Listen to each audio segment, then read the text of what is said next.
O programa de hoje traz o futebol como pano de fundo em narrativas na literatura e no teatro. A Sombra das Chuteiras Imortais e a adaptação para o palco de 3 crônicas esportivas e um conto de Nelson Rodrigues. Henrique Tavares, autor do texto e diretor da peça, comenta o espetáculo que chega ao público carioca para falar de Copa do Mundo. E o meu convidado hoje é o escritor Sérgio Rodrigues, jornalista, crítico literário e autor, entre outros, do romance O Drible. Lançado em 2013, o livro é um sucesso de público e de crítica, além de agradar em cheio a crônica esportiva.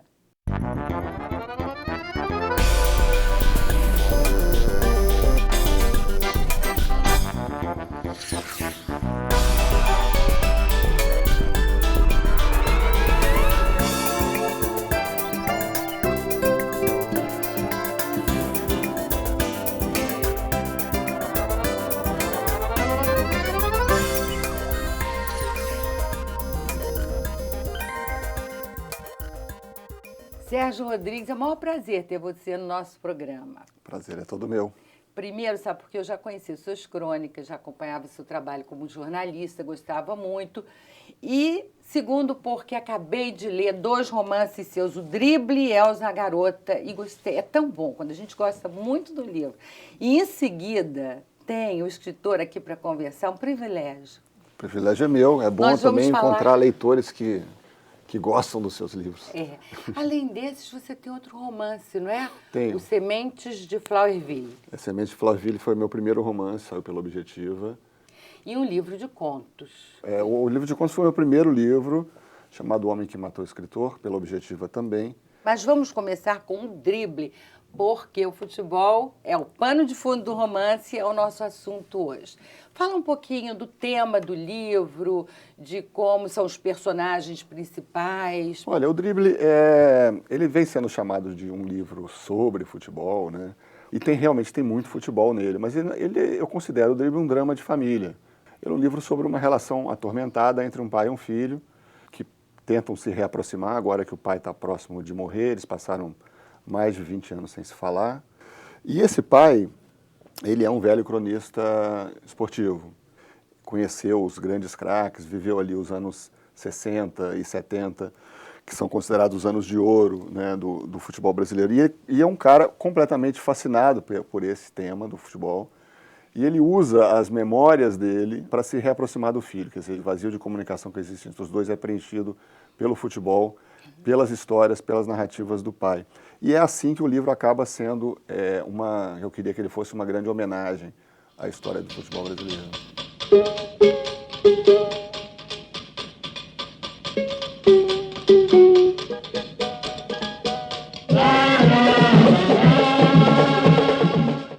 E você colecionou uma bibliografia grande de ficção e não ficção sobre o tema. Sim. Mas que você usou mesmo foi O Negro no Futebol Brasileiro, do Mário Filho. Sim. Por que esse livro foi importante no seu trabalho? Olha, O Negro no Futebol Brasileiro na minha opinião, é o grande livro escrito sobre futebol. O Mário Filho era irmão do Nelson Rodrigues, né? E o cara que deu o nome ao Maracanã, depois de morto, porque ele foi um grande entusiasta da construção do Maracanã e tal, dono do Jornal dos Esportes, um jornalista esportivo muito importante, e um cara que escrevia muito bem. E nesse livro ele conta a história do futebol brasileiro desde o iniciozinho, desde que os primeiros ingleses chegaram aqui com as bolas e tal, para ensinar os nativos a jogar esse esporte estranho. É um livro que me ajudou muito porque ele tem milhões de histórias. Ele é construído a partir de histórias de personagens que ele entrevistava, que ele ia coletando na sua vida de repórter. Ele era um repórter, né? E para contar esse drama familiar do Drible, você mistura personagens reais, né, e personagens inventados. Sim. E entre os personagens reais também tem Nelson Rodrigues, irmão do Mário Filho. Tem o próprio, né? Mário também tem aparece. Tem o próprio Mário. Eu usei... Você passa pela Bossa Nova, tem Nara Leão, passa pela Copa de 70, com Wilson Simonal, né? Tem vários personagens reais. Sim. E esses inventados. Sim. E o Nelson Rodrigues, Rodrigues, que tem passagens ótimas no livro, porque você usa falas dele, né, que foi um grande frasista, e alguma coisa que você intui que ele teria dito quando encontra um garoto. Sim. E tal. De alguma forma, o Nelson Rodrigues também inspirou você?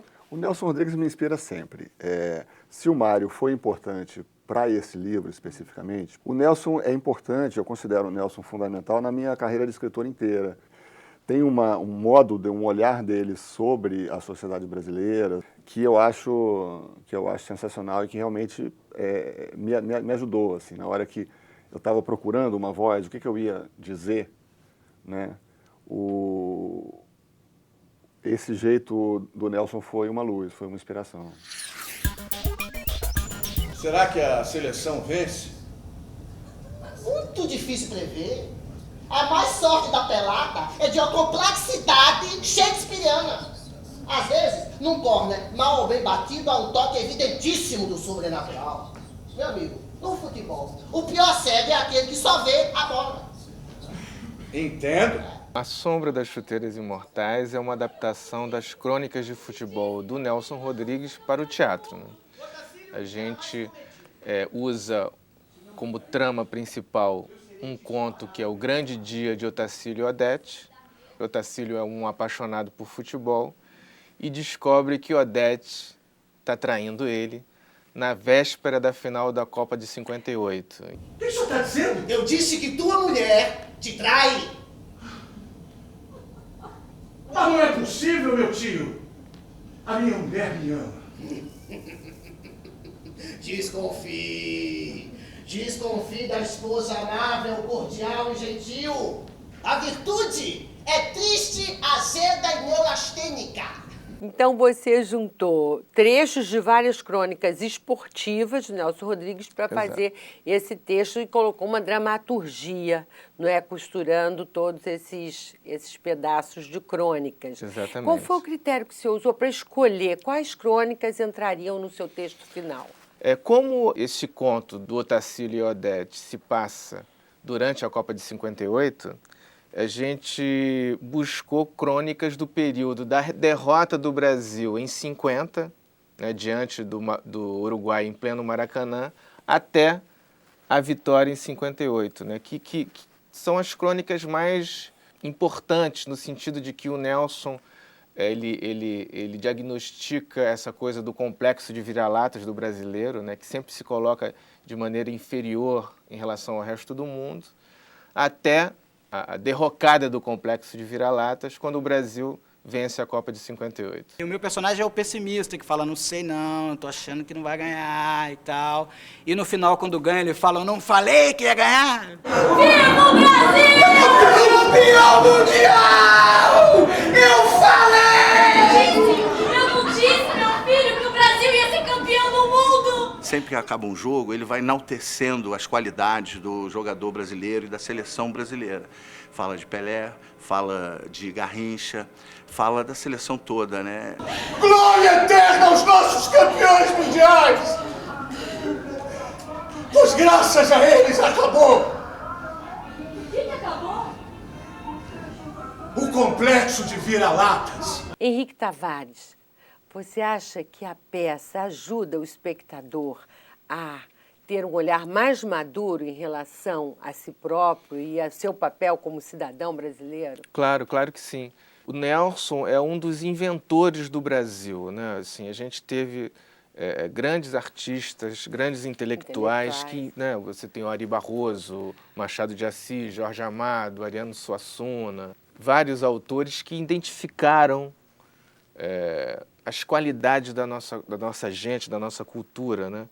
Eu acho que a gente sempre, de alguma maneira, quando a gente revisita esses autores, a gente reencontra a nossa identidade como povo, como nação, né? Passou a noite em claro e, curioso, pensava mais no título que no adultério.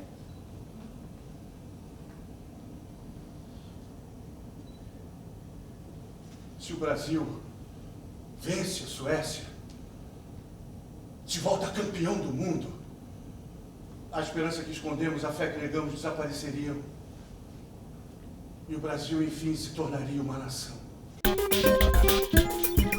Sérgio Rodrigues, o drible começa com um drible antológico do Pelé no goleiro do Uruguai na Copa de 70. Sim. Não é? Um drible sem bola que deixa o goleiro totalmente atordoado e Pelé não faz o gol, quer dizer, chuta, mas a bola passa rente à trave. Eu não entendo nada de futebol, mas isso eu guardei porque é o início, a abertura. Por que você escolheu esse lance para abrir seu romance? Olha, eu não sei, eu não saberia dizer exatamente por quê. A cena me veio pronta.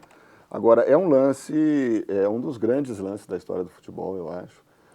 Ele tem uma coisa muito espantosa, que é o fato do drible ser dado sem que ele tocasse na bola, né? Uma coisa muito inesperada que pega o goleiro de surpresa e pega o público de surpresa também.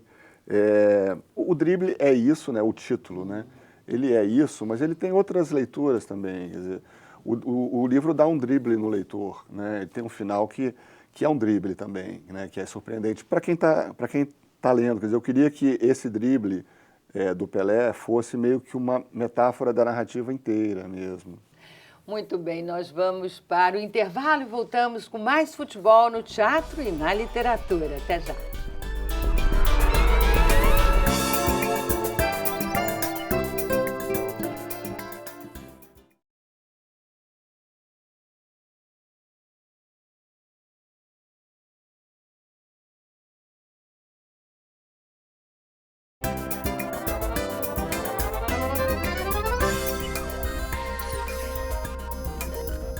Voltamos com Cidade de Leitores. Nosso assunto hoje é o futebol no teatro e na literatura. Henrique Tavares, autor da adaptação e diretor do espetáculo A Sombra das Chuteiras Imortais, baseado em textos de Nelson Rodrigues, conversa com a gente no decorrer do programa. E Sérgio Rodrigues é o nosso convidado de hoje. Ele é ficcionista, jornalista e crítico literário. Seu romance O Drible, lançado no ano passado, agradou a crítica especializada, é sucesso de público e arrancou elogios até do craque cronista esportivo Tostão. Como é ser elogiado pelo Tostão? É uma delícia. É uma delícia. O Tostão foi muito, muito generoso, né? Ele leu o livro antes do lançamento até, porque eu mandei para ele. E tem o detalhe, quer dizer, além de ter sido um grande craque, eu era um fã do Tostão, e ser um cronista esportivo dos melhores que a gente tem, com um olhar único sobre o futebol, ele é personagem do livro, quer dizer, ele é o cara que dá o passe para o Pelé fazer o tal drible, aplicar o tal drible no Mazurkiewicz, né, no goleiro do Uruguai.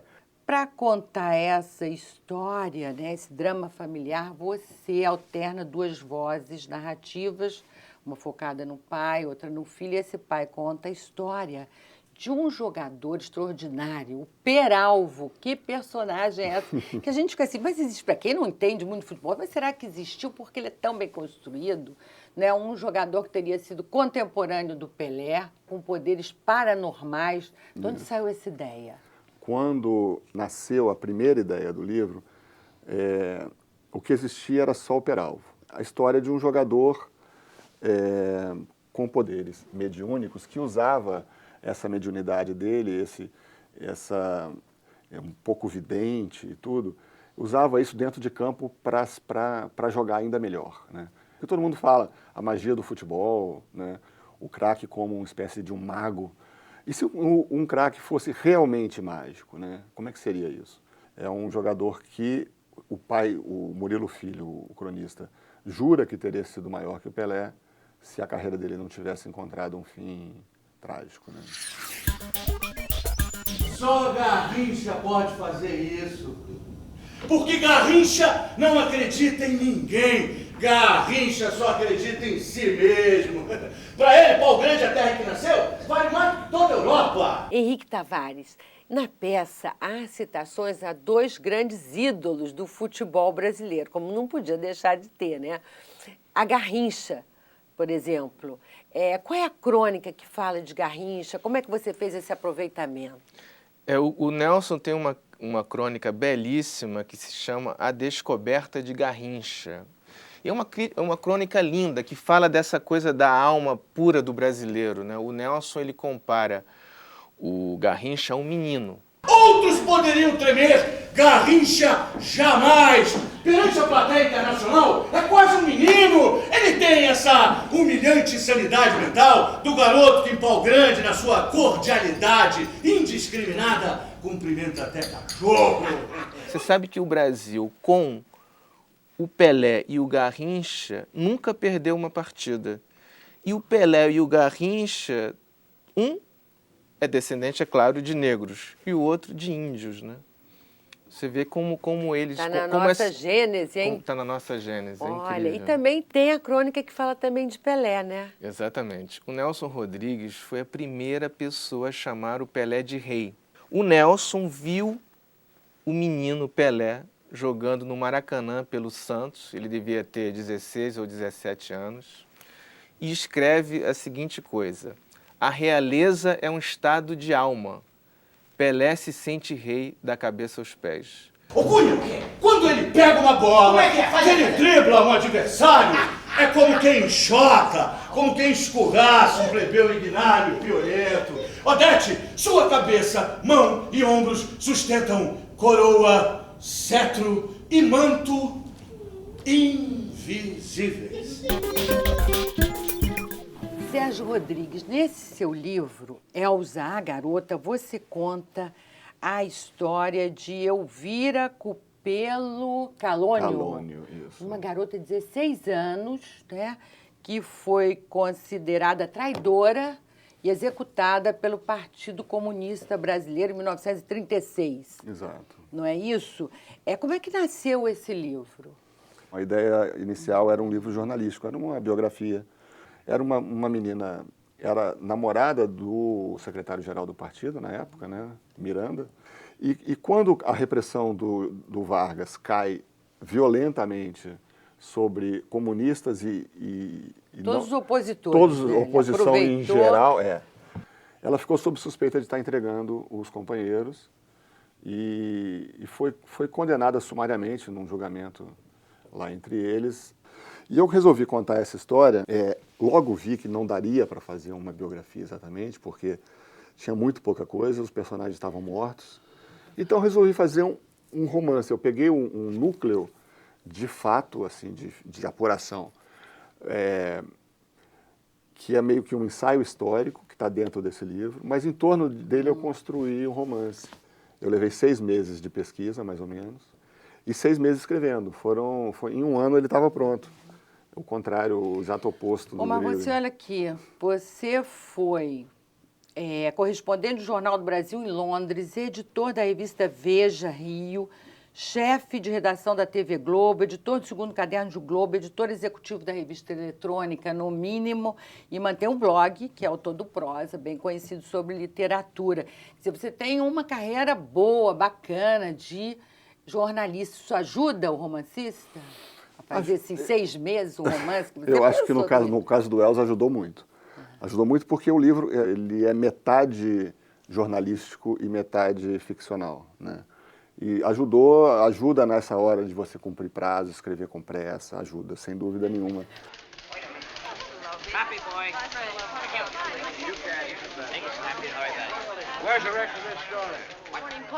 Agora, eu acho que pode atrapalhar também, porque é diferente. Quer dizer, a relação que você tem com a palavra escrita na ficção é completamente diferente Você tem que encontrar uma outra voz. Nós vamos para o intervalo e no próximo bloco tem mais futebol na literatura e no teatro. E ainda tem a dica de leitura do nosso convidado. Até já.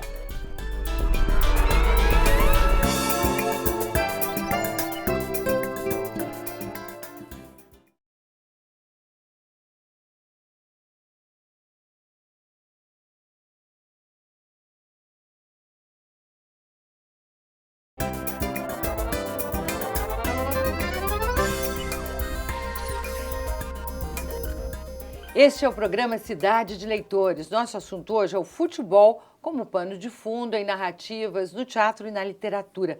Os nossos convidados são Henrique Tavares, diretor e autor da peça A Sombra das Chuteiras Imortais, baseada em textos de Nelson Rodrigues, e Sérgio Rodrigues, ficcionista, jornalista e crítico literário, autor do romance O Drible, saudado como um dos melhores romances sobre futebol de todos os tempos. Bom isso, né? Porque tem poucos romances sobre futebol, falam muito isso. Não é por isso que o romance é ótimo mesmo, mas você acha também que há poucos romances sobre futebol? Eu acho que sim. Não saberia dizer exatamente por quê. Acho que tem muita gente que tenta explicar isso dizendo que, não, na verdade, os escritores são elitistas e o futebol é popular, então eles não querem falar do futebol. Eu não acredito nisso, não. A explicação talvez seja mais porque o futebol ele já é um drama completo, né? Ele já é uma história fechada. Então, não é fácil você chegar com as suas mentiras de ficcionista e competir com uma mitologia que já é riquíssima, né? Mas de qualquer maneira, eu acho que isso está mudando um pouco. O futebol tem aparecido bastante.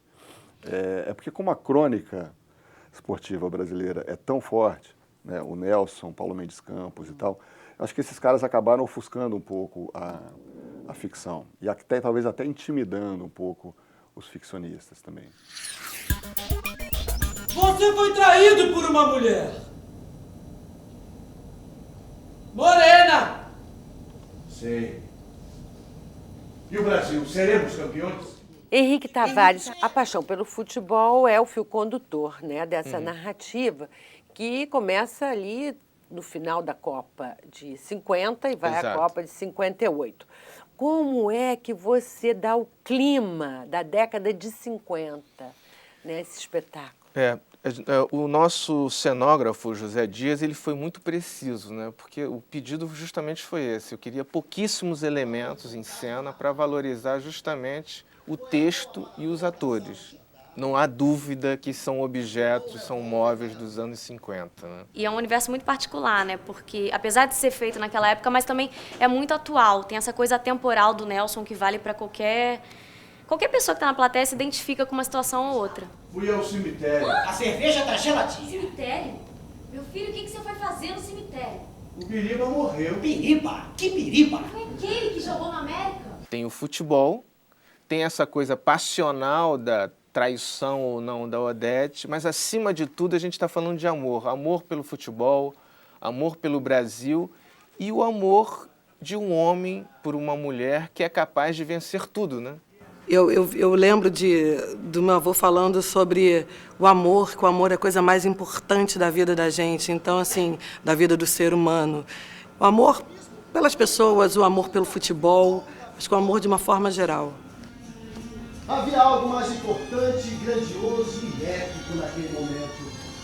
Otacílio atirou o revólver pelo muro da vizinha, agarrou a mulher e soluçou.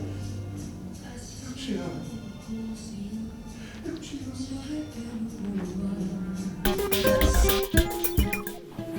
Sérgio Rodrigues, e agora você vai escrever um folhetim para o jornal francês Le Monde durante a Copa do Mundo, é isso? Isso, ele vai ser publicado durante a Copa do Mundo, eu já estou escrevendo. O Le Monde me procurou, eles queriam uma novelinha, uma narrativa mais longa do que um conto, mas não chega a ser um romance, para publicar em capítulos durante a Copa. Eles vão ter um caderno de Copa do Mundo e eles queriam um escritor brasileiro para fazer um folhetim que tivesse a ver com o futebol. Sérgio Rodrigues, quando é que um romance realmente lhe arrebata? Esse romance você acha verdadeiramente bom? Ele tem que ter o quê? Ele tem que ser bom, eu não sei. Tem que ser bom. É difícil, né?